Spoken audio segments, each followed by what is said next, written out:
have an uninterrupted electricity and water supply from solar energy in the Gambia and beyond, worry no more. Because Solar Enterprise will provide you with the solutions at reasonable cost. We have experienced personnel who can install and advise you about your electricity and water supply with a warranty period. We have good quality solar products from North America and Europe. We provide services and sell products to individuals, organizations, institutions, private offices, communities, and government. These products are solar panels, batteries, charge controllers, inverters, water pump, water heaters, freezers, submersible pumps, and general solar accessories. Visit our stores at 48 Karaba Avenue and Brusubi Highway, or you can call us on 7657 479 980 8483 340 9400 or 635 9906. Islamic microfinance is becoming an increasingly popular mechanism for poverty alleviation, especially for developing countries around the world. This microfinance service adheres to the principles of Islam as a form of social responsibility. Yona Islamic Microfinance is the Islamic microfinance of choice in the Gambia, trustworthy and reliable. At Yona Islamic Microfinance, we provide savings products, current accounts, financing products in conformity with Islam.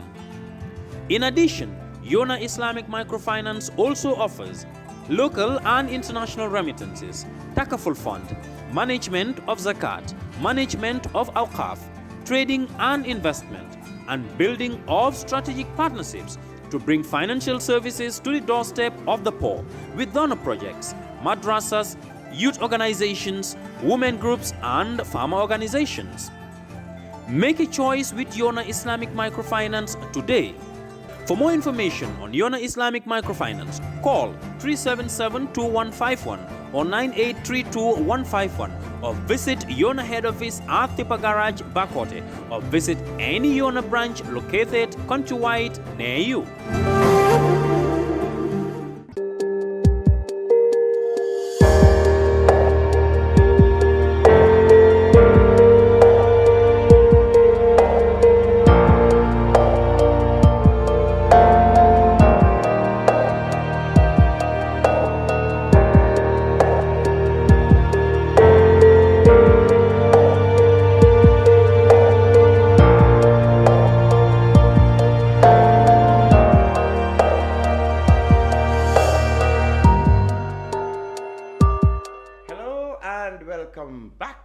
To the brunch on Fatou Live. I'm Lamin Cham, and this is our weekly look at the major events of the week in the Gambia.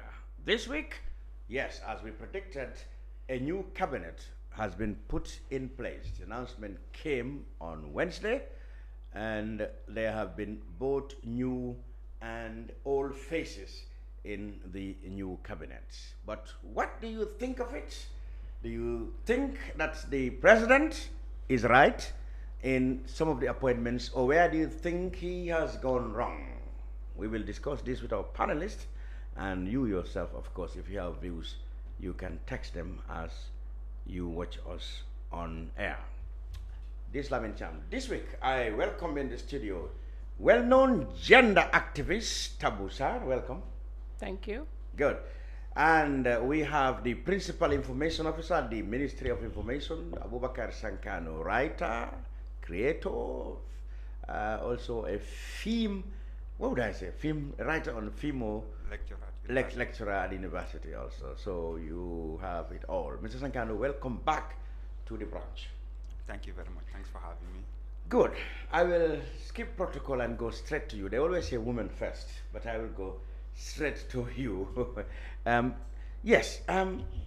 the government, and of course I must say, we are expecting John Charles Njie, the chairman of the non-government organization of the Gambia, TANGO, he will be joining us later on these same topics. We had the cabinet. There are new faces as well as old ones. And then, of course, new portfolios have been created. Civil Service Minister, we've got that. We've got a Chief of Staff, and we also got, I think, a new Secretary General or something like that. So let me have your perspective officially. I mean, do you think that the president had something strategically in mind in going for what people now call more technocrats than politicians? How effective do you think this new setup will help him in delivering the government's, aspirations and policies? Give mom, priority to answer. Oh, okay. So You are I'm turning an African child. I believe in African matrilinealism. Right, you are turning When the down. mother figure is there, Yeah. you give her the priority. The respect. So, Madam Sarr, what were your first impressions? Thank you very much, Lamin. My first impression was I commend the president for coming up with a cabinet that is full of technocrats. Technocrats. Yes. You are happy that more of them technocrats. Yes. Really, the only shortfall that I observed in the setting up of the cabinet is the low representation of women. And I was really looking forward to see more women in the cabinet of for 22 ministries, Yes. of which only 3 are women. That is the only shortfall that I have observed, and for that I don't think I can agree to the number. It is very insignificant. Okay, we will come to that specifically. What do you make of the new vice president? There was a woman. I know that's your point of departure. Did your first disappointment? There was a woman vice president, very influential. A woman was second in command, but now that has been taken and replaced by a man. That is your first problem. That's where you have first problem. But then, what do you make of Badr Ali Youth? Seasoned administrator, teacher, and highly educated, now vice president. What do you make of it? I think I will agree with many people. I know Mr. Youth. Okay. I have met him. We have worked together when I was at TANGO. Okay. We implemented a World Bank project. By then he was with the World Bank, and I know that he has the technical capacity, and also he's a gentleman. Yes, he is a man of his words, and I really think that he'll make a very good vice president. But he replaces a woman, and that is the objection that I have. I think that position, okay, traditionally it has been set for women. But that's where the problem is, because when Yes. people say traditionally it's been a woman vice president, Jawara never appointed a woman vice president. So if we were taking a cue from that, we have to deal with the devil. We have to give the devil his due. It was Jammeh who started women empowerment by appointing a vice president. Okay, I mean, If the devil must have his due. Yes, really, it was during Jammeh's time that we have So you a woman women vice should therefore be president. more thankful to Jammeh Of course, than even Barona. Of course. In terms of that, on account of on that, Yeah. because really, the speaker of the National Assembly used to be a woman. It used to be, but Barona tradition until now. Yes, Yes. then it changed. It changed. Even the vice president being a Barrow woman, stayed with the the way tradition that we to see it, twice, yes, the way that we see it Yeah. is that when you look at the numbers in cabinet, everybody is, when it comes to the ministers, they all have the same rank, they all have the same level, but at least they answerable to A man. to somebody, Yes. either a man or a woman. The president being a man, of course, it's good practice to be gender sensitive, and this is the way that we say it. And you have capable women in this country with the right qualification, with the right technical capacity that he could have chosen from. But as we see, the leadership in any country, if you look at the Gambia, the leadership from the cabinet, from the National Assembly, from the judiciary, They're all men. They're all men. Yeah, they're all men, really. And I think it is good practice to look into diversity, especially when you are a leader. And in leadership, where key decisions are being made, it is important to ensure that you are gender balanced. And not only being gender balanced, but look at diversity, even people living with disabilities. We have not seen them in the leadership. Yeah, they made a lot of query about it. So really, it's a very good cabinet, but the gender card should have been taken into consideration. Do you also think, most people said, these three women are not just too few, but they are not what I will call active politicians. So many of the president's fans would say, well, he is missing, he probably risked missing out on support from women because he didn't include really politically active women in the cabinet. You know, Fatou Kinte, Rohi Manjang, Claudia Cole, you hardly hear them address political rallies. Many people think this will haunt the president. You know, of course they like that he go for technocrats, but the absence of politicians, especially women politicians in his cabinet, can haunt him politically later. Do you share that view? No, I don't, because if you look at the ministries that are given to the Right Honorable Fatou Kinte, Claudiana Cole, and Rohi Manjang, these are ministries that require technical capacity. I see. Yes, and Claudiana Cole has been a veteran teacher with a lot of experience. Fatou Kinte has been in the UN system with a lot of experience, and she is somebody that I think deserves to be brought back, because she starts a new ministry, which need so many reforms. And she started it, and it is good for her to be given the opportunity to continue. So that when, to bring in new ideas. Rohi Manjang, I mean, I don't know much about her, but I have met her. And I have spoken to her. I had the opportunity to go to governor. Yes. And she equally did very well, because remember that she was there with other women colleagues. But she stayed. And that speaks volumes. So I think, we have a country to build. Yeah. And having politicians, we know politicians. Having them there, they will. I'm sorry, they are my friends, because I always advocate for them. Having politicians to run ministries, I don't think it's a good idea. If you want results, and I think this new cabinet. The president wants results and performance, good performance. Most people press him, even though he promised that his government is going to be mostly composed of politicians from his party and coalition, but he doesn't. He didn't. He took a U-turn. He took a U-turn. I'm sure the politicians wouldn't be happy with him, but the general majority of the people actually think it's a good idea. Yes, it is. I think it's a good cabinet.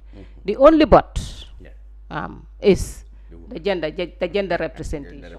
Yes, because out of 22, you only have 3, which is, if you do the math, it's 13.6%. Wow. And if you look at the UN standards, which the standard is 30%, we are nowhere near. Or you mean the United Nations advocate for at least 30%? 30%, and the ECOWAS protocol advocate for 50%. Oh, really? So we are far short. We're far short of the standard. So this is something that we really, President Barrow need to really look into. There are 2 other ministries that are yet to be filled. Yes. And you are not hoping that, you don't have any hope that they will go to women? It could be, yes. And let's name them, trade and digital economy. Yes. I think digital economy has. Information is for Queen Jame, Lamin Queen Jame. No, that's information, Digital economy has been overseen by Ibrahim Silla. Infrastructure and works, yes. There are rumors of a man being considered, but we haven't confirmed that.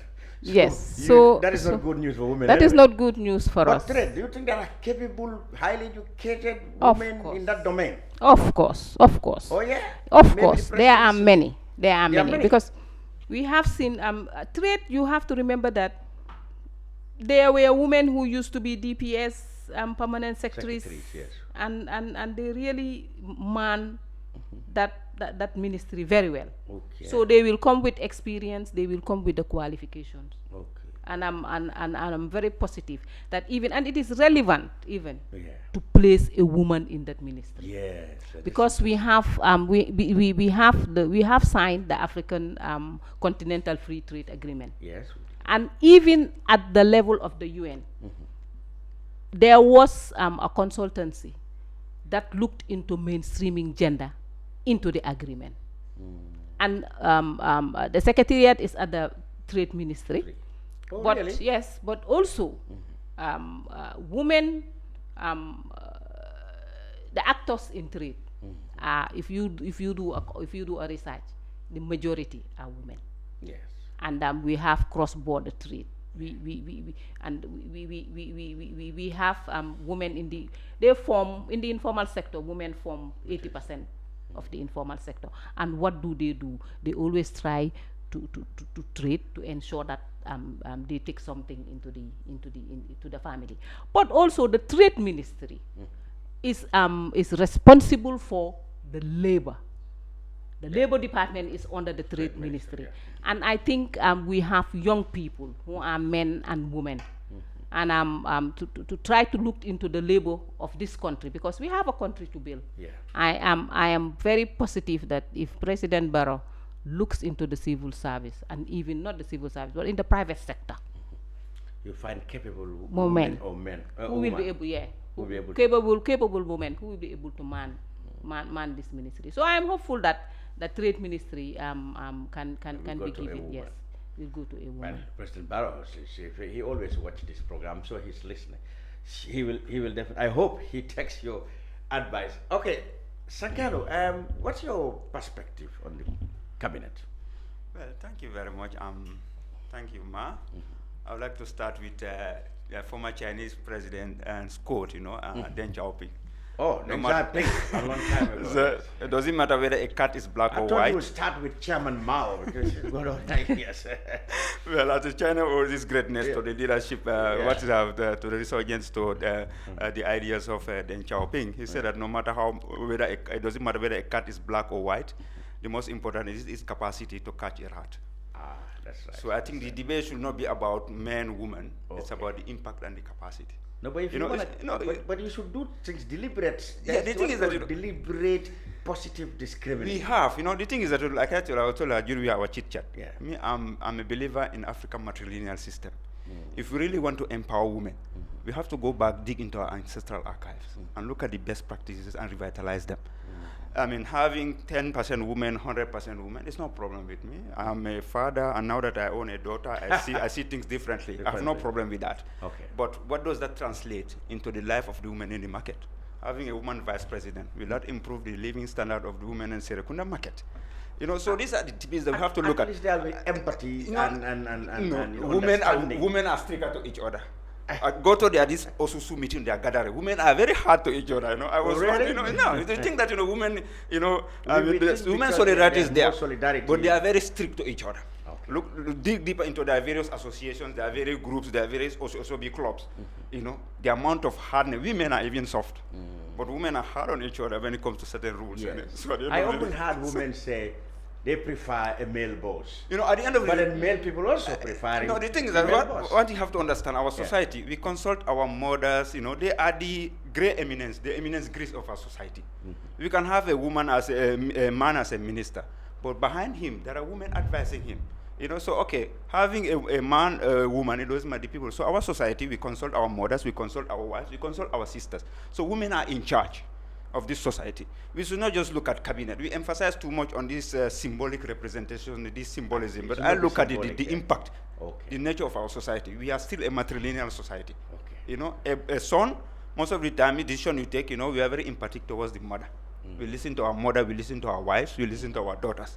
So women are running the show behind the scene. And religious-wise, our religion But they said- need to be seen, But because in the leadership. But even Yeah. religion, the religion says if you are asked who among your parents you love most, you should say 3 times my mom. Yeah, and secondly, you brought this issue. I was okay. Now, recently, the Chief Justice, elevated some women caddies. Yes. I did not see any solidarity from the women club. Even though the religious people were divided, some say it shouldn't be happening. You are opening a but I should because this electionism, tokenism, cherry picking. Yes. So okay, now I expected some solidarity. Oh, the government, women are now caddies, so at least some solidarity with them. Has anyone even writing a letter congratulating those women? Pandora's box there. No. What was your position on that? Because we didn't hear from you people. No, we did. Oh, you made something. Yeah, we congratulated them and said it's because of the advocacy of the issues of marital issues that which women which impacted negatively on women, that we advocated for women who are caddies.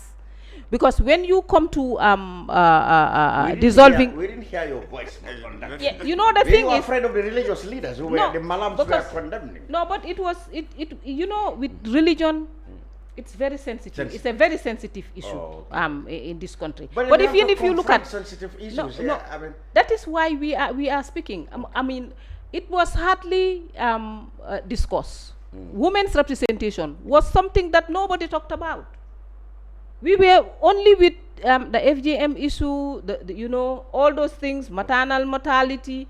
But for women representation and being discussed, it was a no-go area, because there are some socio-cultural factors that combine, and and religion enforces it. Right. So advocacy is a process.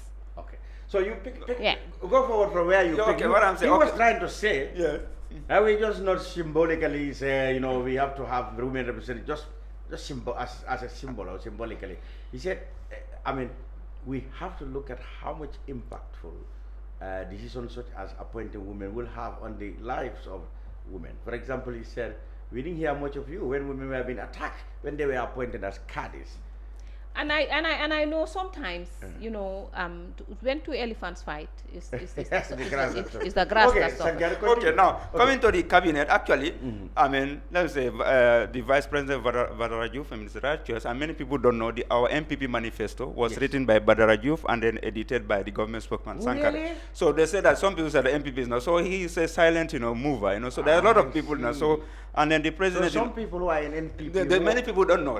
Who probably are eyeing or are trying to justify, his elevation to vice president. You don't know how they should know that he worked for it. Well, he worked for it. This is his manifesto. His manifesto. He wrote it, and then Sankareh edited it, the government spokesperson. So, and there are a lot of things in the party that happen that they don't know. So when they say, "Oh, he did not appoint an MPP technocrat," I have to MPP technocrats, like I'm MPP technocrat, and there are also MPP politicians. So that's a distinction. So when they say, "Oh, we do not see X is not MPP," because he is not in the front line, but behind the scene, there's a lot of work. Okay. So there are politicians who go out and who do the attack job. Okay. But there are also the technocrat and the reasonable who are behind the scene and doing all those things. And this is a brainchild of Badaraju and the government spokesperson. So and this is so many people don't know, and this is a revelation. Are you now you are poisoning or changing the mind of people who thought he was chosen purely because of his technocrat qualities? Yeah, it's technocrat. How many politicians produce this? But he's also true and true NPP. Yeah, NPP. Yeah. So this is and if you look at it, it's basically the new national development plan. It is going to deal with blueprint. Really based on it, and there's a talk about self-reliance, and revive self-help skill, self-reliance, how to revitalize the economy. So basically, this is no surprise he's been put in front now to help implement. Yeah. So basically, so these are the things. So there are a lot of NPP technocrats there, and the president, like I said, politics is over. We've lost momentum in the first 5 years. Now it's time to deliver. Wherever I go, people say your government should do this. You stop blaming Jammeh, stop blaming the coalition. So now in charge, as the president said when he made when things go wrong, he'll be blamed. When things go right, we all work for him. He will get the credit for it, as legacy. So and it's time to work. We just need to, because we have a country, we have a lot of reform, as we say in German, reform style, traffic jam of reforms, which we have to work on, head on. So how about the remainder, this creation of the civil service minister and chief of staff, among other things. Well, it's all part of the ongoing reform process, because I remember I once saw 2016, there was 17, there was a budget line for the chief of staff office, but it remained vacant. Yes. It's all part of the reform process. But the reform, was delayed because of we all know what happened. So now it's all part of, it's an ongoing process. Trying to kickstart and do things again. Having a chief of staff, like I said, separate Ministry of Digital Economy is something that came up because I was a consultant. I was part of a senior management meeting when it was discussed that there was a need to respond to the challenges of our time. We are having a paradigm shift in our life. We are becoming digitally transformed. So therefore, having a separate ministry respond. And even with the trade, Madam talked about the African Free Trade Area. I'm expecting that maybe that's my own technocratic idea. The Ministry of Trade can be split. We need more industrialization.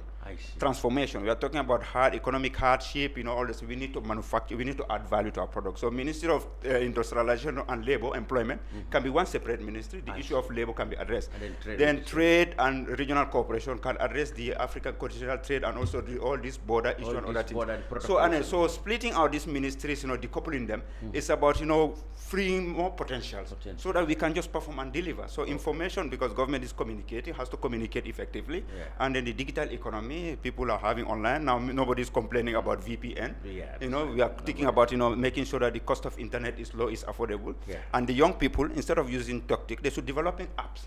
President wants to talk about, women having apps on their phone to water their garden. People that they know, it's already happening in Europe. People satellites, are operating tractors. So you can even be time managing. So all these things are coming. Digital literacy. I remember we had a concept whereby digital literacy project is coming up to educate people on how to use all this technology to become players in the new digital space. We call it digital agenda or digital dividend. So all these are coming up, and then it is the president is aware, and definitely if you all come on board, something will delay. When do you expect the man or woman, Tabu will hope a woman to take up that position? As she said, I would recommend maybe the trade ministry. Well, she talk about trade. Well, what about if it is split into two? Women in technology? Of course. It is a technological visa is there. It's coming up. All these hackathons. Yeah, they are there. So you can end up having 2 more ministers. I'm sure, but you hope we are not sure. It can be 4, it can be 50. I hope we've been appealing for since even with the new cabinet we've been appealing. We wrote a letter to the president to consider having more women in his cabinet, and that was when the bill failed. Yes. And also the elections came. We saw 19 women who have contested, who tried to contest, but only three were elected. So we didn't rest. Right. We were doing things underneath because we learned our lesson. Yeah, okay. So another observation that I have seen, and I was thinking that there will be the coupling of the Ministry of Health. Yes. Well, I was thinking because how is it called now? Ministry of Health. Minister of Health, yeah. Ministry of Health. Yeah, it's already decoupled. Yeah. Social welfare is now on the agenda. From social welfare, okay. But even the Ministry of Health itself. You want it for the breakup? Yes, because of to look into the issue of maternal mortality, because it keeps rising. And every day you go on social media, a young woman has lost her life. And I think, and I'm sure if the minister is watching, even though he's still handling that ministry, I think there is a need to look into maternal mortality to ensure that our blood banks at our health facilities are well in stock.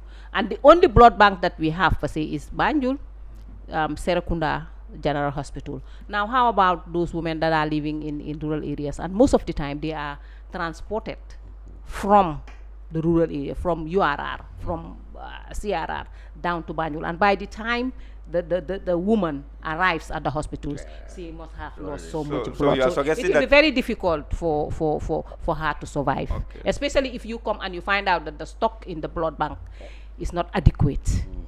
So really, I think that is something that the minister should really look into, to address to bring down the rate of maternal mortality. I mean, I have been to the children's hospital. My grandson was admitted, and I think all those things need to be looked into, because we have a small room that house about 6 or 7.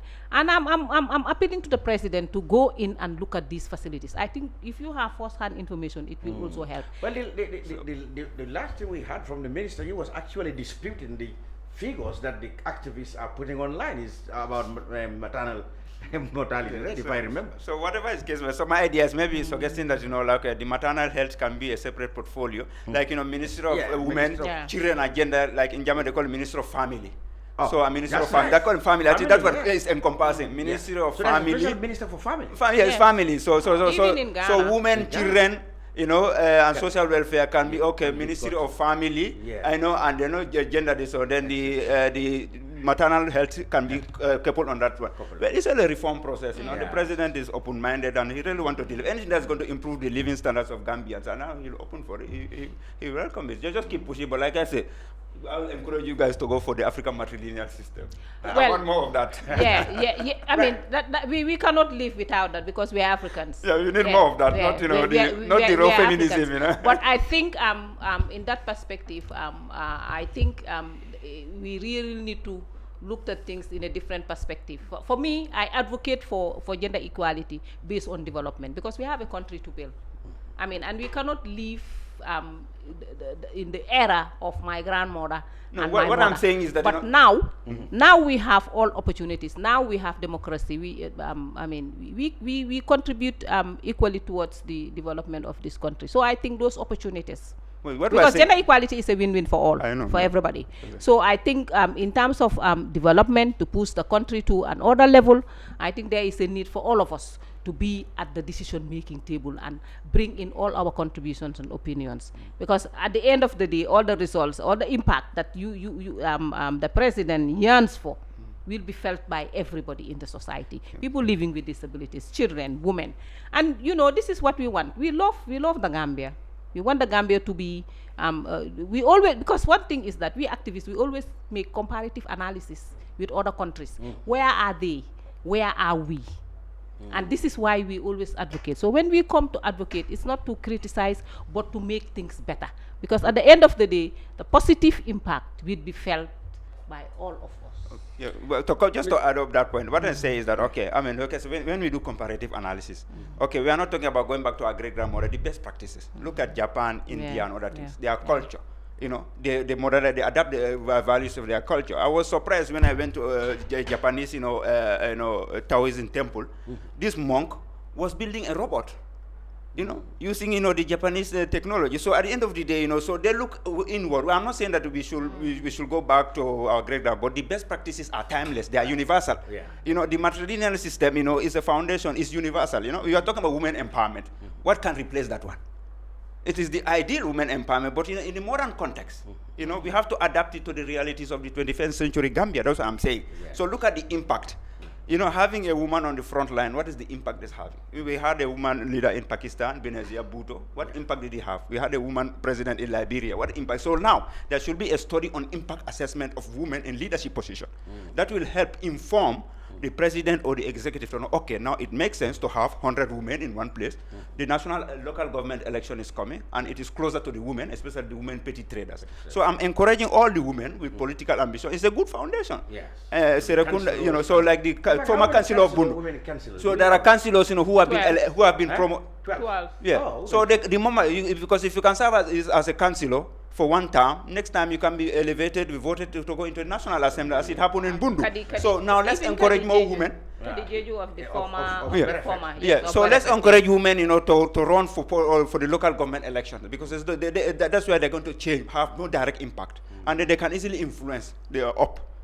So that's why. So let's start, from the basics and foundation that level, and then science and technology. And I like it that we have more women because I'm also in the academia, and when I go into a class, I see that there's only one or two boys. So actually, the government is doing a lot, in fact, in terms of women empowerment. Because when I go to the to lecture as in classroom, I see a lot of more women than more girls than boys. So which means that from the side of the government, there's no discrimination. Some of the challenges are mostly cultural, religious, and otherwise. But the government is open-minded. But now that the leadership, because when we talk about women empowerment, it is also important to look at the leadership. Now, if you look at the three arms of government as of now, They're all headed by women, by men. By men. But the women are in Yes. the background. No, at the background, you don't make much impact. You don't say, no, where decisions are made. I think, you know. And he was in the background, madam. No, Yeah, but then, but that- you know, at the leadership, where major decisions are being made, it is important to be at the table. Because you bring your ideas, you bring your opinions, and I think this is what we need to look at. Okay. It is, right. but most of these are temporal appointments, We- you know, so they can always change, you know. It's We public welcome at office is this temporal, point, so. John Charles Njie is the chairman of the non-government organization, non-government organization of the Gambia, TANGO. Mr. Njie, welcome. Thank you, Mr. Cham. Thank you for Good. having You me. found us at a point each were given their impression about the nature of the new cabinet. The president went for more technocrats than politicians, much to the disappointment of his coalition partners, I believe, and his own NPP people. But many people praised that move to be a sign of readiness now to govern without much consideration to politics. Many people praised that. She, of course, naturally said the representation of women there is very low. You heard it. You heard about it. And then the creation of the new ministries, the digital economy and civil service, where all we were discussing. How effective do you think it will mean now for the running of a government? So we start with your impression of the cabinet. Well, when I was maybe taken a bit aback. I thought maybe more people will be retained than that were taken off. But I think it's a good move to have this change. And I'm happy that we're beginning to see seasoned people in government. Yes, like Tabu, I'm a bit disappointed that we don't have more women. But I think the women also must be asking serious questions to their fellow women that are given opportunities to serve. One key position like that is the position of the VP. How much has the VP done for the women in her place? Sankanu has been knocking this point. No, but the thing is, I fully agree we must give women more space. But the only way the women can also have a better impact is if they hold those that are there that are women, hold them accountable. Because I would have thought, I mean, I shared something funny recently about the VP, a statement she made that if you oppose God, if you oppose Barrow, you are opposing God or something like that. Yes. And I told civil society that we must be careful what we say in the days of glory.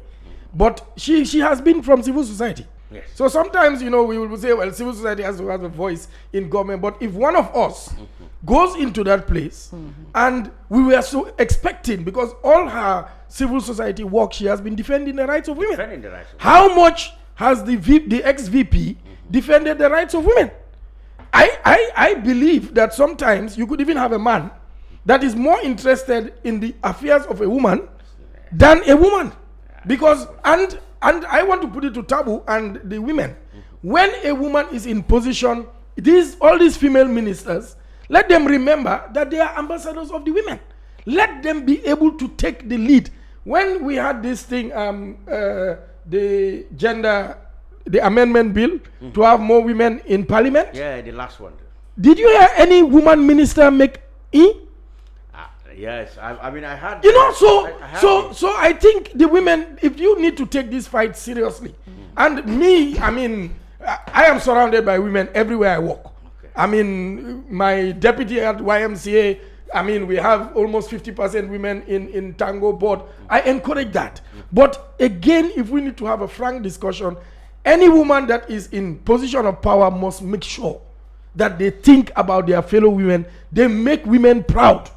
That is the way you make an impact. Maybe I don't agree with him saying that we need to do a study on the assessment of to assess how the impact of women. Yeah. Because we have not done a study. In fact, we have a study on the impact of men in leadership. Wow. And it is woefully bad. Because or else we would not have been here. Oh, but what I think, Mr. Sankanu, I think honestly, we just have to have a frank discussion, and it is common sense that if these women are making 50% of the population, okay, and more, we know the contribution of women in our homes. I keep saying that if the women go on strike in this country, we will suffer as men. So let's just give them an opportunity. And women can multitask. Women pay attention to details. There are many things that the woman will do that the man will overlook. So it is only common sense and only right and only moral to just allow the women space to do whatever they have to do. But I will repeat, if a woman, because of the struggle, if a woman is in position, all the women must hold that person accountable. Don't get to a position that, because it's a woman, if she does something wrong, we don't talk. Because once you do that, then you encourage incompetent women to come into positions, and those would be used to point that, what has this woman done for women? But again, even the men that are also in positions should always lead with a consideration. Let's give our women space. The political party leaders, most of them would make noise. Why should a political party say 30% should be women? If I was a political party leader, I would say 50% of all the positions would be women. You start leading so sometimes even the politicians, you will see maybe with this appointment, some people will take it as a political thing to say, you see, you women, the president has not considered you. Only 3 of you. Yeah. And But if any politician tells me that, just been telling them I will ask them in their party, what percentage are women in their own party. in their own party leadership? I think Good one point. thing one thing But that on the whole, let me just finish before. That's right. I think the general will bring in more technocrats. I think it makes sense. I hope they live up to expectation. I think there is only, I saw Nyang Njie do a post that the civil service must not be under a ministry. Yes, that's And I think it makes sense. We need to go back to what the Constitution says, so that the civil society is free from political interference.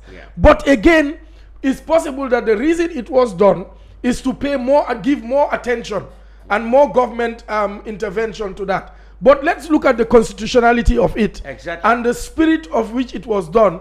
But if it is going to be politicized, I think every Gambian has to say no. But I believe that there were good intentions. I'm not holding brief for government, but I believe there were good intentions that the civil service needs reform.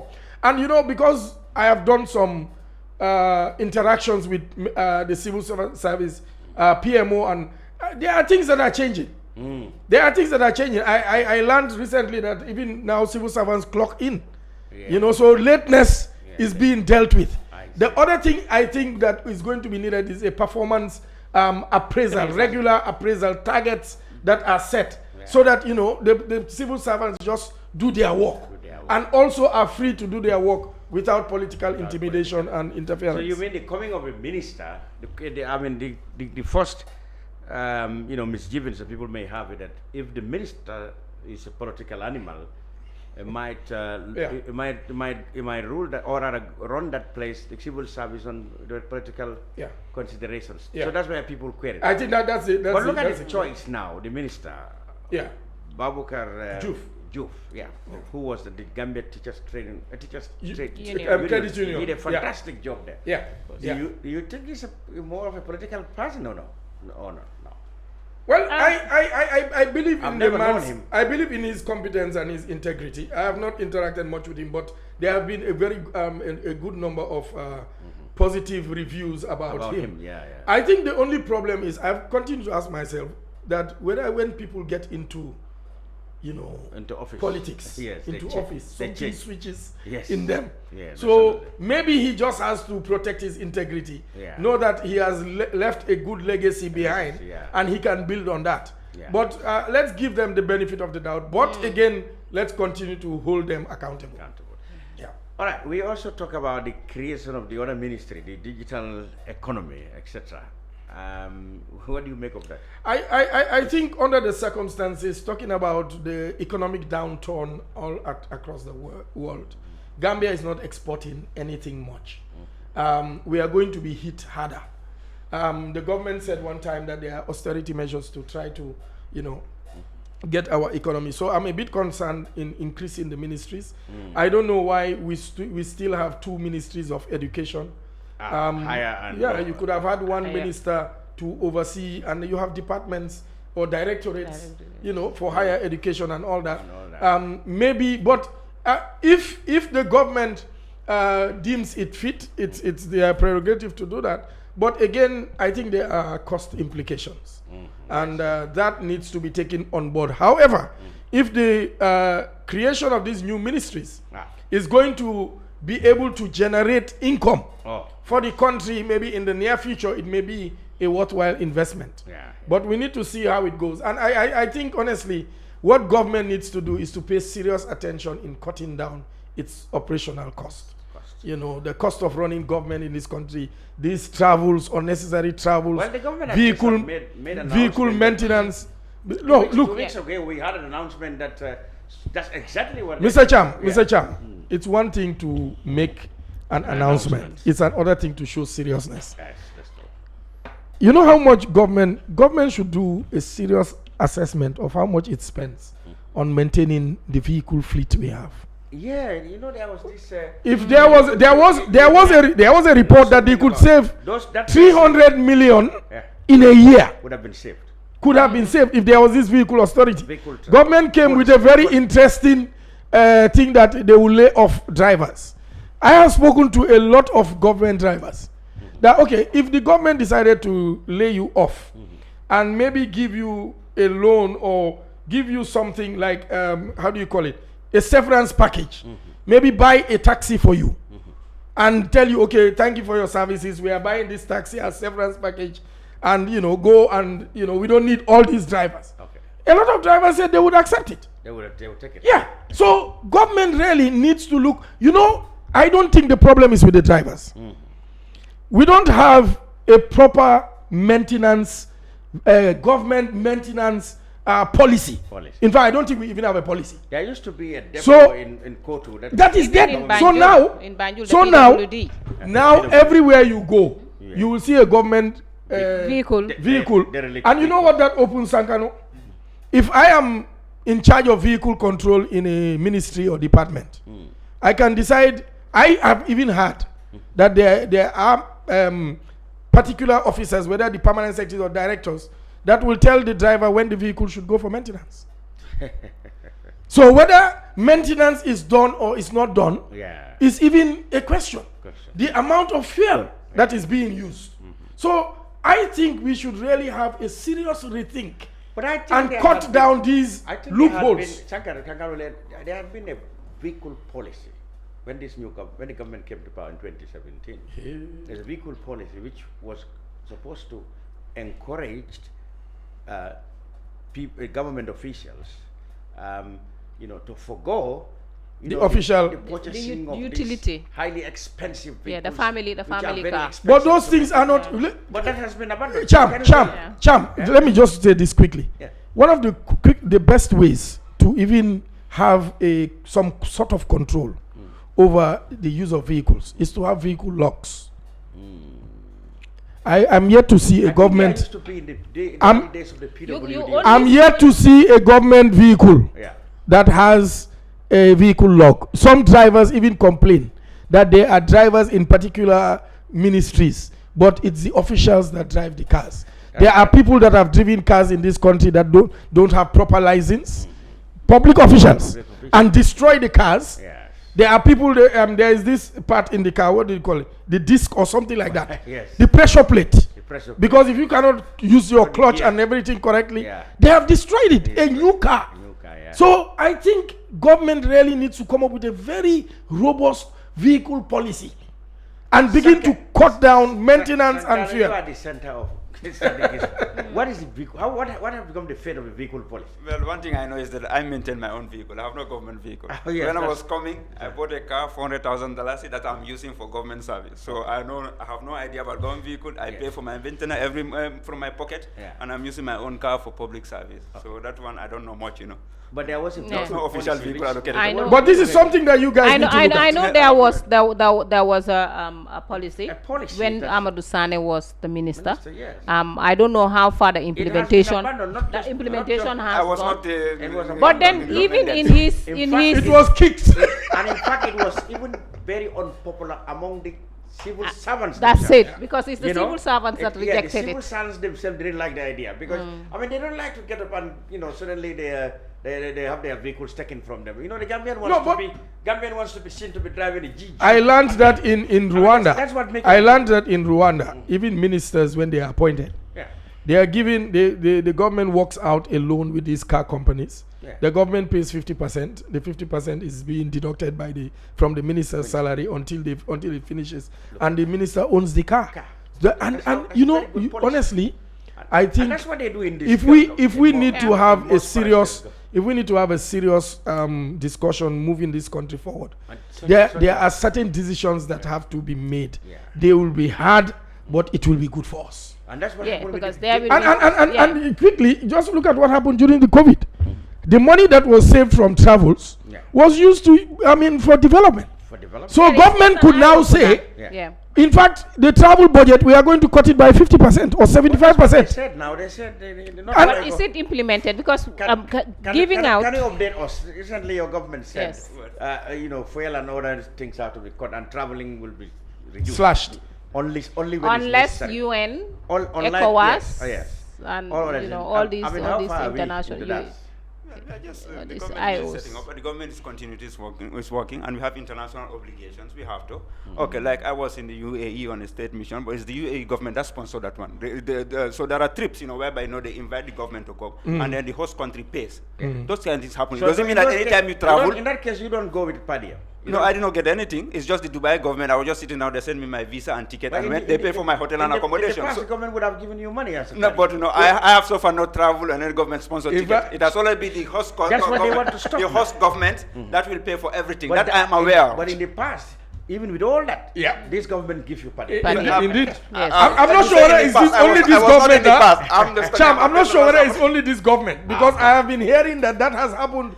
I mean, a lot of government officials, they are invited, paid for, they still buy tickets, but according to the press and give themselves. According to the recent press, those are the conducts they want to stop. I think the press and all of us in civil society need to monitor this to ensure that it's. I just want to come to one point, and all these things hint to one thing in our society: reform. Just as the president or governing Gambia is very good. There are subtle resistance to reform. We are talking about technocrats here and there. You can pick anybody and make a minister. What is important is that whether you have the team that's ready to support your idea. You can have a PhD in your field. You are made a minister. You still fail. You can be a chef de garage. They make you minister, you succeed. Because what happens is the mentality. Are we ready to develop, and also strong institutions? I think the debate should be about having strong institutions. There was a case in Belgium a few years ago. They had political crisis. For almost 500 days, there was no functioning political leader. But the government was functioning. You will not even feel it. So our emphasis should be having strong institutions. All these ministries and other things, they should be there robust enough that, the personalities, we emphasize too much on ministers here and there, on posts here and there. So let's emphasize on the institution and the culture of change, because you can have somebody, a very good person, with good intention and purposes, but the team that is behind him is not playing along. So he will fail, and that's why he get disappointment. XY with all his education and exposure, he couldn't perform. But look at this one, he did not even go to school, but he's able to deliver. So we have to look at all those things. So there are a lot of things that are happening. You might blame the government, but it's also our society, the mentality. There are resistance, overt and covert resistance to reform. You bring a new concept, they say, you think that because you are in Europe, you want to come and change. So, and that's why you say they're disappointed. XY came with a new ideas. He want to change, but we want to change, you create enemies. This is the country the more you push hard, you create enemy. So the society resists. Like you want to fight corruption, corruption fights you back. So we need a lot of re-education. We need a lot of mentality shift. But Mr. Sankanu, I think I agree with you to an extent. Yes, I mean, now we have got new ministers whom we call they are technocrats. I'm really happy with the selection, really, except the insignificance, low representation of women. But then also these people, if they are allowed to run their ministries without interference, bringing in new initiatives, as you said, not leaving themselves to those that were there, because remember, in the civil service we have people who have been there for a very long time and they used to away, and then as soon as you come, we are all Gambians. They will come to you and start telling you stories, not even frustrate you, but bring you to their side, and then trying to tell you this is the old way we used to do it. And now we are in the 21st century. Maybe you've been there, and things has been going since a particular way since colonial times. Yes, because this is what is happening. If we want strong institutions, let's allow these new ministers to run their show. No interference, because there you can have, as Mr. Njie has said, performance appraisals in the civil service. Not only to civil servants, but ministers as well. And we have our regular we have our regular senior management meeting where we appraise the performance, of our government department. We do that regularly. Yeah. But also, but also the civil service. The civil service. I really like the idea it being singled out as a standalone ministry or whatever we call it, because the civil service needs serious overhaul. Frankly speaking, it needs it, and you need somebody to steer the affairs of the civil service. Now, for example, we are talking about low representation of women. The government, if the government is serious with gender mainstreaming, now we need a gender audit. And we can only do it in the civil within the civil service. But the Secretary General is female, so you guys put pressure on her. But then also the government, the president, if he is not going to appoint the two ministries, if he is not going to give it to a woman, I think with all his advisors, the government, the president needs a gender advisor, because if not, he will miss it. Okay. Yeah, but He will miss it. The thing is that there's a powerful silent evolution going on. Wow. If you look at our security sector, the police, they have a lot of women there. Like I told you, in the academia, all these young girls who are studying law, journalism, those people are coming. So we are going to see a lot of paradigm shift. It's a gradual process, and that's why I'm always happy. I'm not bothered about this tokenism, having women in higher position. I look at the level where I'm on the day-to-day activities, and all these young ladies, they go to the university, the way they are studying, they are ready to change. And this is something that we have to look at. We have to aim, for 5 years to come.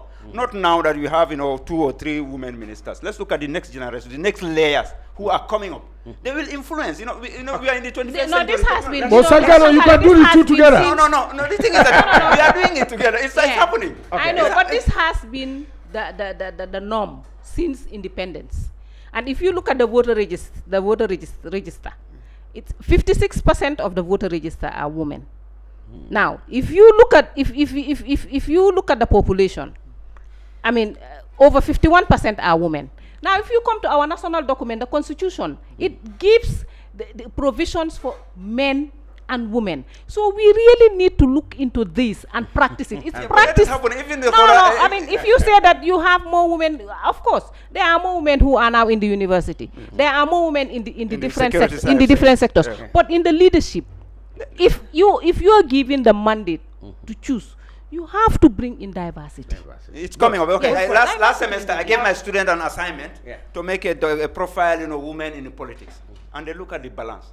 To look at that, it was we learned a lot. We did that when I sent them out. Interview these women in politics to know how they say, because look at this. I mean, some of them, they'll say challenges they face. So at the end of the day, it is not the state or the institution that is putting a barrier.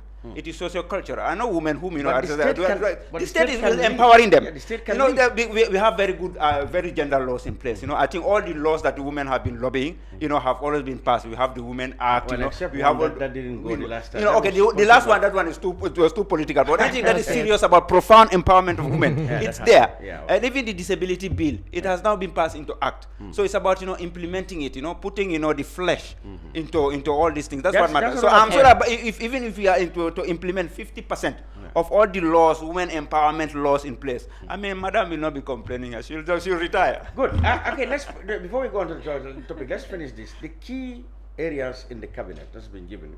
We have seen changes at the Ministry of Finance, very important and key, and the Ministry of Agriculture, as well as Ministry of the Interior, which is security. So, finance, security, agriculture. Do you think the changes is very good there? Finance, yes, I think. I think the changes are very relevant, because when we were with finance, the audit report, but also corruption, with agriculture, I think we should have. I know the quarrel you tried with the woman. There was a woman. No, not that as a woman, but I mean agriculture. I think we need somebody who has an agriculture background. I don't know. Somebody doesn't have. I don't know whether. It's a I don't know medical what his background is think it's a really. medical I do not doctor or know. something like that. But I think at least if an agriculturist would have been chosen to man that position. How about security? A former police commissioner was police CI. I was advisor to the police, to the IGP, I think. Recently, Yeah, I understand that he has a security background. No, but I have had an interaction with him, but he's very open-minded, very practical man. I've been to the police, I think once or twice, and I've had interactions, and he's very open-minded. A recent report says one of the problems this new government will face in terms of security, insecurity, so to speak. But you know, I have a problem. I don't really believe that a minister really needs to have the expertise. One of the things that I am totally against is to have a doctor as a minister. Because for several reasons. We have two now. No, a doctor as Minister of Health. For several reasons. Yeah. One, we don't have adequate doctors in our system, especially those that are qualified to a particular level. So once you take that doctor and make him a minister, we are one man less. So why not just have, like he said, if the ministry is robust enough, there are technicians there. Yes. The ministers are political appointees. They come and go. What the minister should do is to listen to the advice of the technicians and allow the technicians to do their work. It helps. You understand? So that minister come and go, there is continuity. Exactly. Because the people that are on the ground know what to do. Our problem is when the minister that knows nothing about this decides to suddenly be an agriculturist. That's where and decide now to be taking decisions and imposing maybe either the president's will or his own will on the people that know. That is our problem. That's important. That's why it's important. That is our problem. It makes it all the more easy if the minister is grounded or has some background in that. We have Ibrahim Asila that studied communications, I believe. That is and works. Works has a lot of technicalities. Absolutely. So, that's why there were questions asked. But it could be that if Sila is that kind of open-minded person, listens to his technicians, like he said, he could be, we can see a revolution in works. Yeah, that's right. And then people will be asking, but this guy that was there has the technical know-how, but the speed at which works are being done is because maybe Sila is more of more pragmatic and and sometimes I think we put emphasis on the quality of the minister rather than their qualification. But where I am concerned is that what we need also in public service is people that will not go and represent us outside and look like totally cut out of the realities of the day. And that is where maybe their argument about having experts in these areas. Obviously, somewhere like finance, what about agriculture? I think you need that. What about agriculture? I don't know much about the man. I've had some people say they call him doctor. He's not a medical doctor. They said he's a medical doctor. Huh? They said he's a medical doctor. No. They said I don't know much about him. But for me, I thought they said he was a practicing nurse in the States. What I think is that Sankanu, the changes of finance, agriculture, and what's the other one again? Remind me. Finance, agriculture, and interior, the security. Why are you limiting? Why not works? Works. Yes, and works. And works as well. Yeah, like I said, the president has the prerogative to appoint anybody. You can take a farmer from Koina and make him Minister of Defense. Like I said, at the end of the day, it's the institution that counts. These are figurehead symbols. You have to have the charisma, the ability to mobilize people, and then to lead the team towards a common objective. We want to move forward. So it doesn't matter who is Minister of Agriculture, who is Minister of Fish and Benachin. And what is important, you must have a very good cook in your kitchen to come up with a meal that people can come to the restaurant every day. But provided you are willing to listen and learn. You are listening to take the menu. But did the president attempt in any way in these changes, according to your lenses and views, to lessen or reduce problematic areas that brought criticisms to his government? For example, lands I mean, of late we heard the minister was engulfed in some allegations, etc., which of course he denied, and he's been moved to fisheries. You know, somebody said that when the minister was in lands, a lot of land has been given out. Now maybe we will have no fish. That's very unkind. So well, there are a lot of fish. Well, he will have to prove himself that and the women will suffer. Because one of the things that people have said in the past that we don't see fish. Yes. I mean, the fish that we used to see, we don't see it now. But maybe the minister would bring fish. When I see Musa now, I say, sir, now they are saying our fishes may hold. Yes, so help us. So help us. Yes. Yeah. Okay, let's move on. Yes, let's go to Charles John Njie. Only yesterday, you as the civic society were busy. You know, people said you were crying wolf. Some said, well, your concerns may be valid, etc. But, you know, maybe a storm in a teacup, perhaps, maybe. Yeah. Some said, well, yes. Last week, the president, during his quality message, made a remark that proved controversial. And people like you, Ilk said it's a threat to democracy. You have other people who said, well, maybe the president didn't mean that. He himself was just merely using his freedom of expression. Okay. What were you trying to send out as a way of message yesterday? Okay. First and foremost, I welcome everybody's opinions. I really don't mind who says what. I think we all have a right to their opinion, to our opinion. The same way the people that have opinionated that it's a storm in the teacup. Is the same way we are opinionated that it is not that. And we have not overreacted in any way. I think one of the things is we will need to remember as Gambians is that there is history. Precedence has been set.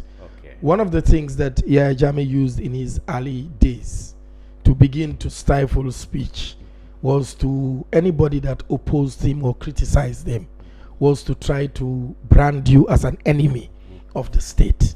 You know, he one time even said that civil society we are being used by the West. You know, so when people begin on that trajectory, it's worrying. When a leader is not able to take in criticism, it is worrying. I keep saying that even God, this almighty God we all say we serve, there are people that are critics of God. There are people that say there is no God. Has God killed them? No. So what is it about African leaders that we just cannot take criticism? In fact, I was driving and coming and saying, you know, where did this thing come from, constructive criticism? Why should criticism be constructive? You know, well, because the politicians said listen, that provides solutions and better ideas, Cham, not just empty ones. There is a scripture that says, before a man builds a house, he should sit and count the cost to know how much it costs before you go in. Anybody that is appointed into political office, into public life, you must somewhere bank and take into consideration that you will be criticized. People will not like you. Let me give you an example. This Madi Jobate, you know how many times Madi has criticized our leadership in civil society? You know how many times? Wow. But I value him. I even sometimes go to Madi for advice. Things he says I disagree with totally. But I will not edge Madi out because he criticizes my leadership. No. So that is for me problematic. You know, the Wolof say bir nakaram mbal, a net. It catches all kinds of fish. Absolutely. You know, it's the same thing with a country. You have people that are hot, people that will not even speak. You get my point. So if you start singling out, pointing out, Kena Chinyon, Madi Jobatela, Mungi civil society. So if you say Kena Chinyon, who is the Nyenen? You understand? Who are the Nyenen? My sister called me and said, John, are you next? You get my point? I see. So, and some of us have very strong opinions about the happenings of this country. It does not mean that we hate our country or hate Adama Barrow. I risked my life during the Jammeh days. The coalition was meeting in my office. During the Jammeh days, NIAs were going in and out. Why would I hate the president? You get my point? Why would I want to destroy my country? Because I say I don't like A, B, C, D. Let them listen to me. If what I'm saying makes sense, they take it. If what I'm saying doesn't make sense, they leave it. But sometimes the things that you think don't make sense would catch up with you in the future. And we should stop this thing of brandishing anybody that is an opposing party. You want to silence their voice. Are we saying the 200,000 plus, is it 200,000 plus that voted for UDP? For the opposition, no. That none of them has any value to add to this country? Is that how we want to run our country? Yeah. So if Sankanu now has need for an Almamital's expertise, is he going to say no, Tal is negative, Tal is UDP, so Gambia doesn't need Almamital? We should. That's absolutely. What we would have loved to see is the president use the opportunity on corridor to say, look, Gambia, he's about to choose a new cabinet. Let's work together. I am inviting all my political opponents, and sometimes even out of goodwill, you stretch out a point, 1 or 2, to show that you are ready to move the Gambia as one family. As one family. Okay. Now, the president, his Almera, so his supporters said he was merely expressing his own freedom of expression, the right to make a complaint. You have trouble with that? If you are giving a complaint, you said the Baboucar tal dekabi. You have not said in any way how the person wants to tal the deka. It's problematic. I know people will say, so there are people that have said, well, but Madi, he's always calling that people should go out and protest. Yeah, I know that. Okay, but calling Cham, for a protest itself is not a problem, I know. But Cham, if I say, Niti genalen chidekabi genalen, I have not said fan gen wana gena, how gen wana gena, when gen wana gena. Yeah, I have not said that come out with arms, go and unseat the president, use force. I have not said any of that. I have just said we should learn to have a culture of protest. Yes, is that wrong? How many protests have we had here peacefully? Yeah. The 3 years Jotna protest, the first one in December. Yeah. You know the crowd that mobilized to the bridge? Yeah. The police were even unarmed and unthreatened. Can't we just have a culture? And if I was in government, I would advise we encourage the culture of peaceful protest. Because people must have a way of venting out. Yeah. If people don't vent out, they accumulate the anger, and the day they have the opportunity, destruction strikes. So let the people speak freely, let the people be able to protest peacefully, and listen to what they have to say. If you want to take it, fine. If you don't want to take it, it's also good. Good. So I take it that according to the civil society, what Mahdi said, what probably the president meant by Baboucar tal dekabi, his frequent calling for protest, etc. Because he didn't. Well, I want the president to be able to clarify.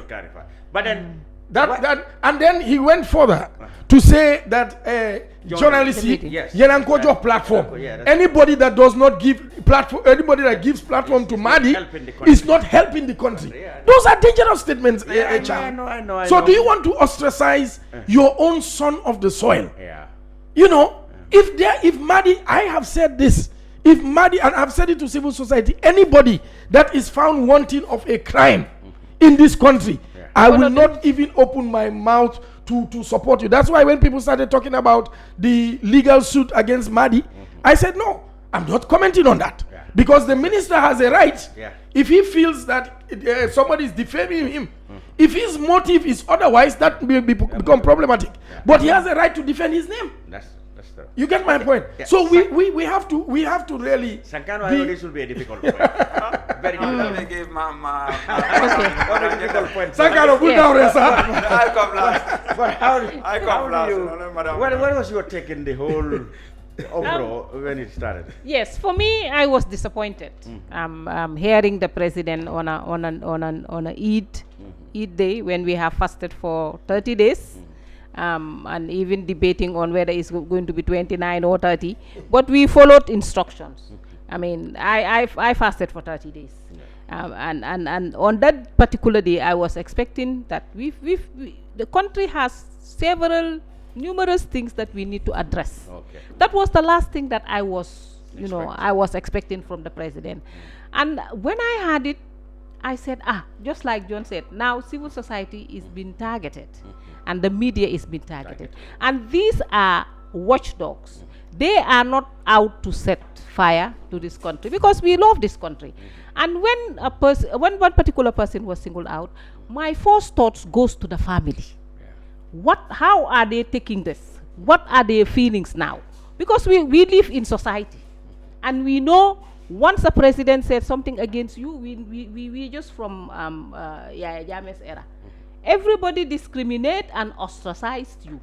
Nobody wants to deal with you. And I was thinking, so how will Mahdi be feeling now? And I think a president, you have to be tolerant. As the Wolof will say, Ndeji Singa, Jahan ga tede. You have to embrace everybody, and you are giving a second term. It means people have trusted. People have trust in you. And, President Adama Barrow always said, Rafabari Jama. That should have been manifested. And we have a divided country. And that platform should have been used to unite everybody. Call out for the opposition, call out civil society. Civil society are partners. They're intervening in areas which are far, which are very hard to reach. And when you go down to the grassroots, you find them there. So recognize their contribution towards this towards national development. So really, for me, I thought of the wife, I thought of the children, and then I said to myself, I'm from civil society. Am I a threat to this country? No. I mean, I think the president should be tolerant enough, to embrace everybody. But also the president should know that he is no more an ordinary person. He is a public servant, and everybody I know it's very difficult to be straight, but at least whenever he's saying anything again in any platform, let him think it, because the company all of them wah balla. So hase begin rek jehna. Sankanu, is the president gradually losing his tolerance in accepting criticism, as the civil society want to believe?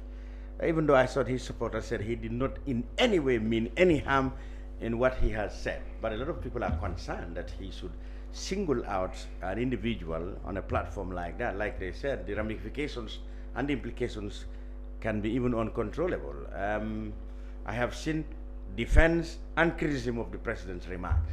But where do we go from here? What do we learn, both of us? Yeah, what I'm saying is that from a technocratic point of view, the government's policy is to have a vibrant civil society. The political will is there. A lot of unprintable things are being said every day on WhatsApp against the government, anytime when people see me, even on the weekend I was in turntable buying the stuff, some people insult Ako, I will literally kill the president if I catch him. So every day I hear a lot of unprintable things, character assassinations, even me, my character is assassinated. So that is the price of being in public service. So the political will is there. And that's why when debate happens, you say, oh, the government is losing. We are not losing the narrative. At times we just allow people to take the steam out.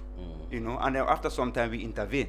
Like when the noise was coming about the cabinet approval, and people started speculating names, we came in and put a stop to it. I said, wait until 6 p.m.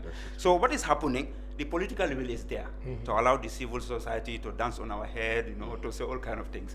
Those kind of, sound bites, I mean, it's emotional, when I have to objection, Your Honor. We are not dancing on your head, please.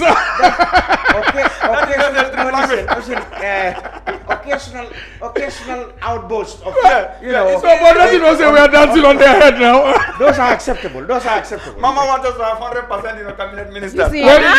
No, if you are playing the music, we will dance on your head. Well, okay, I'll read you one comment from Fatou Silla. He said Mahdi got what he wanted. Unfortunately, the president mentioned him, and Mahdi got the attention he was always looking for. He said, but the president did not mean in any way, and the president in his own conduct cannot even harm the fly. No, But then, of course, it remains serious. I would agree with Sankanu. You know, I had my We as civil society. I should have picked my own personal quarrel. No, but I decided to ignore it because he said we are giving. He didn't say who, but but he said, and you are the one that recently gave me. So I was the most recent person to give. I but was Mari the the platform. first person to give Mari the platform. I agree with So Sankanu. the president, I'll pick a quarrel with the president. But I just stay and listen. I agree with Sankanu. Yeah. That definitely civil society has space to Yes, work, and they definitely we must commend government. That is how it should be. Yes. But you see, once you now, it's almost like you have just spoiled all the good that we've done so far, and we have achieved so far. One of them is Madimune civil society la.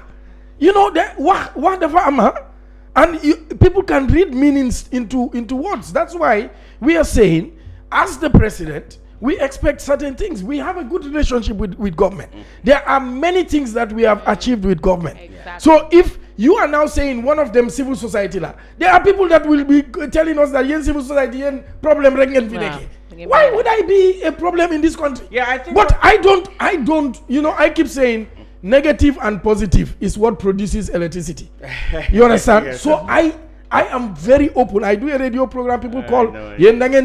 I said thank you very much. We respect you. You know, but that is how government should be. So for me, let's stop the tagging. And let me just say this. One thing I would advise the president, if possible, I think, and I know it's possible, he's president. He should call all the people he contested with in December and say, guys, we have done politics. It's over. How can we all build our country together? I know there is a development plan being done. I hope the consultants go to all the political parties. Ask them, can we see your manifesto? How can we incorporate parts of your manifesto to the development of the country? That's how you build a country. We cannot always, everybody of us, have the same way of doing things or thinking. Finally, for me, I am appealing to the president in the spirit of Ramadan and Eid and everything. Usainu Dabo is his so-called father. There is, life presents us with opportunities. I would want him to reach out to Usainu, reach out to Halifa, to Sidia. These are elderly statesmen. Let us give them their due before it is too late. God forbid if any of them dies, and the president tries to do this political thing, it will be rejected by this country. So I think the Gambianness that we have, the peace we have, I would advise him, reach out to all these people, And the love for country. they need to be honored. They need to be honored by their country, that we don't get rid of people because we don't agree with their views. Yeah, that's I want to appeal to him. I would appeal to you, Sankanu. Please tell him that I am on my knees begging him that let him do what is right. He is president. Nobody can take it from him. Gambians have given him an overwhelming support. We, civil society, came to the defense of his election. We came to the defense of his election. I think my own take on the thing was, I think the president was gradually losing enormous tolerance he has been known for. And I'm not surprised there too. Not all democracy is very difficult. It's very, very difficult. In fact, I've heard one minister saying that those who fought for freedom of the press are the ones now being at the receiving end of attacks by the press. I think that is a non-starter. I mean, when this coalition government came into power, the very first lesson they were taught is that, look, you are going to run a government that is going to be different from the one you inherited. Because your very own campaign was to do exactly the opposite of what you inherited. Indeed. And one of the things you inherited was the president to stand at the platform and insulted journalists, insulted everybody else, insulting whole communities, and giving out, threats, everyday daily threats. I will bury you 6 feet deep, I will do this. Now, when the president said we are going to look into Madi, then go Seplo Miram, you are definitely being not presidential, because that can be dangerous. Now, if somebody say, let's go into the streets and demonstrate, that is provided for in the Constitution. Provided that demonstration is peacefully intended. Indeed. It's just like if somebody say, let's go to the polls and remove this government. You cannot say that one is satanic. You know, you cannot say that it's opening fire. If that is acceptable, the same way as let's go into the street and protest this policy, it's the same as the same thing. So I think those who advise the president should really be very, very, very efficient in coaching him. But some of his advisors were on air recently castigating Mahdi again. Yeah, that's another thing. I mean, and you that's know, unfortunate. it's unfortunate. Yeah, because you know the president cannot be compared to ordinary person. Of course. You know, He is no ordinary how to person. call it, an opposition politician can stand and do anything. People will denounce him, but then that will not be taken as serious as when the president said it. So if you are a president, you have a big job. In fact, it is very difficult to be a democratic president, and I think President Barrow is now beginning to realize that this is a very difficult job, that I have to have the best temperament of all the Gambian people. I should be the last man to say this or to say that. So I really don't envy his job, because you know, I mean, to be angry is human. So, but then when you are in certain positions, you have a problem. You have to be extraordinarily tolerant. Indeed. And I would advise President Barrow to continue with that tolerance. You know, you see, President Abdou Diouf, I don't know if you remember him, from Senegal. I mean, that guy, he only spoke when it was necessary. You will move the old and criticize him, you will only hear him talk only when it is necessary. Abdoulaye Wade, a very good Democrat, we believe in democracy, very, very democratic, but he talks too much. That is why guy yab ko. Abdoulaye Wade dina dégg coow ci radio sa nit ñaa ngi debate mu call leen wala mu jël beneen panelam addressing that issue. So ku nekk yab ko. But and he's a very good Democrat. He's one of the best Democrat president they ever had. But he talked unnecessarily. Not a new yab ko. So my advice, and Jawara was a good example. Yes, that was what I wanted to say. Yes. Jawara hardly comment. No, but that's why the Wolof says Khalifa. But he knew that, look, I am different from John Njie. I am different from Halifa Sallah. If I say this, they will say. So that's the realization that Adama should get. No, but that's why the Wolof say Khalifa can do mean bottom. Exactly. You know, because when you speak, they know that this is the final. That one is necessary. So and I this think. is final. But you know, I I think the president should know that Gambians don't hate him. Yeah, no, absolutely. People may oppose, they may say things, and obviously there are people that say all these things. I will kill this.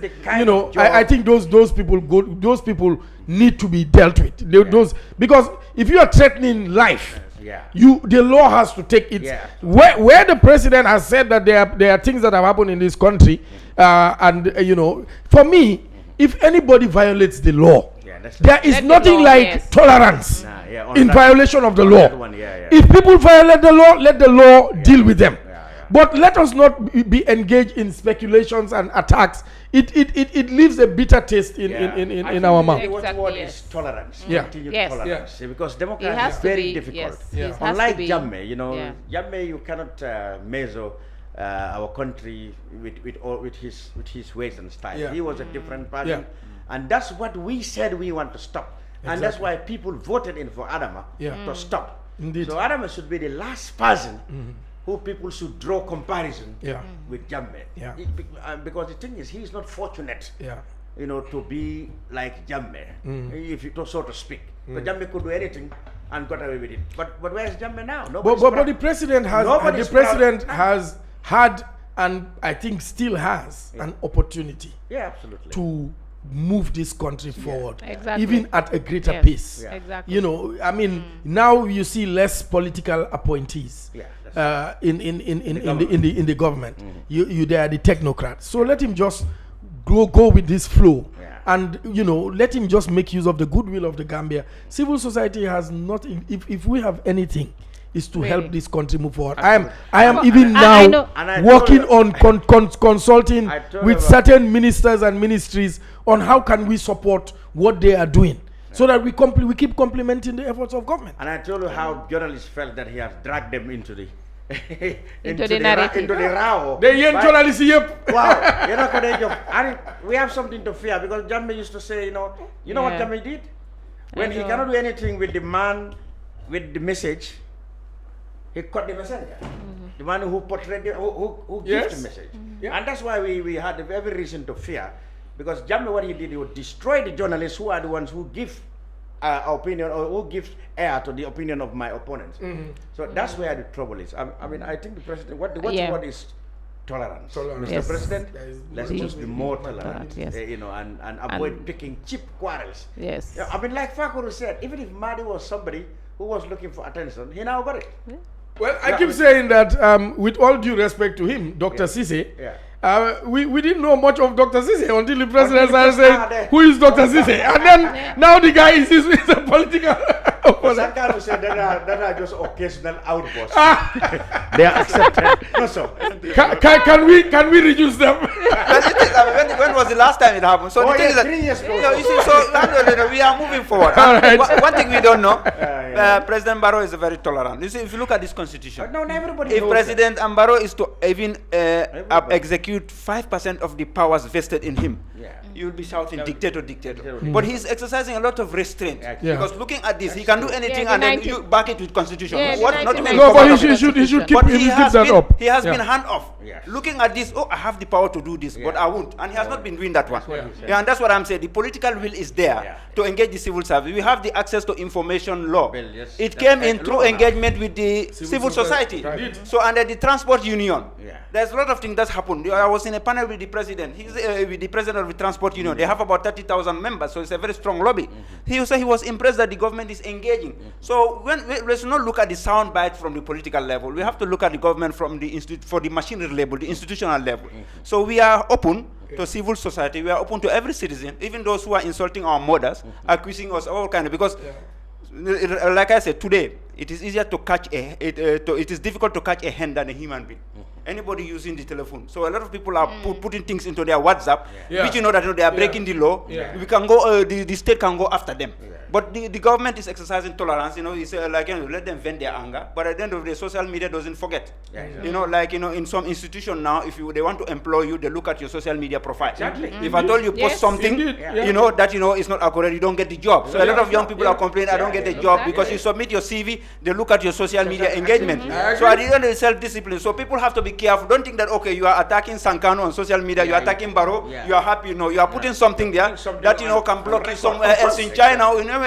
So we have. That's why with the new Ministry of Communication and Digital Economy, there's going to be a lot of digital literacy campaign, so that people understand how to use this new technology towards national development. Like that ministry is what it will do to counter or control what comes on, not necessarily to clamp down on freedom of expression, but to control what comes on social media. Because the thing is, it is no longer the case. Previously, it is the job of the journalists to report and broadcast information. Now it has been taken from us. Everybody can broadcast. Everybody can analyze and broadcast. So and then everybody is considered a journalist. Everybody is a journalist. Yes. So now what I would like to talk tell Mr. Sankanu is that there should be a strong political will for gender mainstreaming, because now now we do not see ourselves within the leadership. And within the processes we would like to see gender mainstreaming, and it requires a strong political will. And this I would because I met your boss before and we gave him our manifesto during the elections, and we were still assessing what will come out of it. There is one that has not been achieved. That is having more women in cabinet, having more women in the National Assembly. These were dreams that were never realized, and should the government... There is still hope. We have 2 more positions. The local government election is coming. I encourage you, engage all the political parties to have more women councillors, I would like to see... Not only councillors, what are mayors? Mayor. I would like to see 80% of all the candidates. And the two ministries. No problem, 3 or 4 ministries. At least the local government election, let's have 80% women. Go engage all the political parties to nominate more women for local government positions. That one is going to have a shift in 2027. The impact will be felt, in 5 years later. Yeah. We start now, Okay. But also a gender advisor for him because he has so many advisors. The mothers are there advising us. I think we are going to expect more reforms in the civil service. Conduct a gender audit across the civil service. Yeah, the Secretary General is a female. What And